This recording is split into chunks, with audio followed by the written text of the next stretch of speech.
You are one decision away from changing your life. And you have to accept that. You're one new meeting, one new relationship, one new contact, one new action, one new decision away from shifting your life from where it is right now to a totally different place.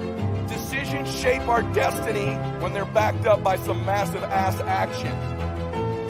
But you can't take the action if you don't decide. People avoid being desperate. Think of the fact they come here tonight and they're down. They're not where they want to be financially. Their relationships aren't what they want. Maybe they're in a desperate place, and you might think that's a negative thing. But when you're in a desperate place, you take the best actions. Desperation is a great place to be. Those of you that are achieving, one of the reasons the achievement is slowed down is you've allowed yourself to feel less desperate. You're strong enough, and your life is worth whatever you have to go through to get past this addiction. Whatever you have to do. This dream you got, whatever you want to do, will it be easy to just run out there and do it? No. Will it happen overnight? No. Will it be a struggle? Yes.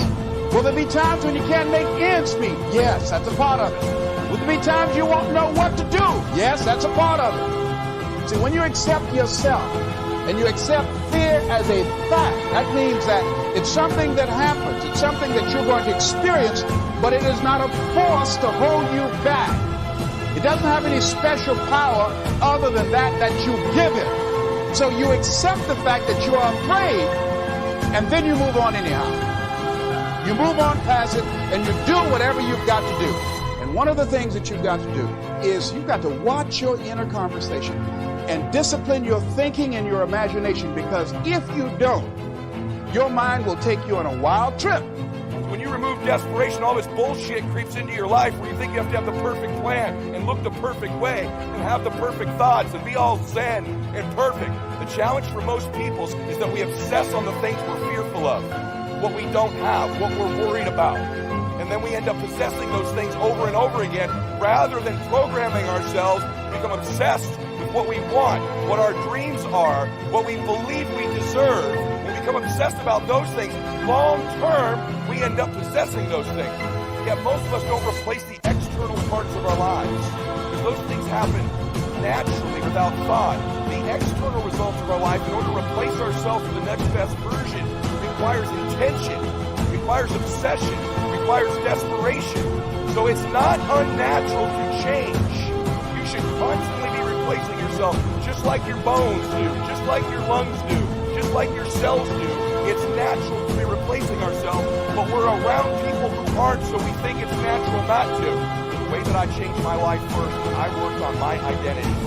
And strengthening yourself in that area, as you assess your strengths and your weaknesses, as you begin to prove yourself and your passions and your dreams and your goals and the things that you want. If you decide to experience all of your true potential, if you decide to manifest all of your greatness, as you decide, wait a minute, what else is available to me out here?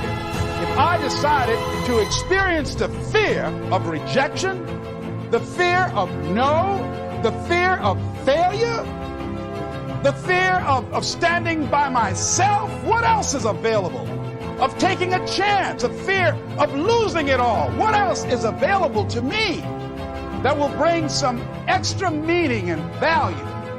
The fear of people not liking me. You know how many people do things they don't want to do because they want everybody to like them? Everybody's not going to like you. No, it's just not that kind of world. But you know, there are a lot of people who won't take positions on issues, who won't take a stand for things they believe in, who won't speak up for themselves because they don't want to make anybody mad. Your identity is the thoughts, concepts, and beliefs that you hold to be most true about yourself. Here's how it works. This is how life works. So winning is about 75% psychology, about 25% mechanics. If you can't get the psychology part right, you can do all the actions perfectly. And you've proven this to yourself several times, and still not producing the results you want. Here's why. Your identity is like a thermostat setting for your entire life. You have a thermostat setting for your relationships, for your faith, for your money, for your wellness, for your body, for your spirituality. So you can't get out over your skis. You can't exceed your identity long term. It'll never happen.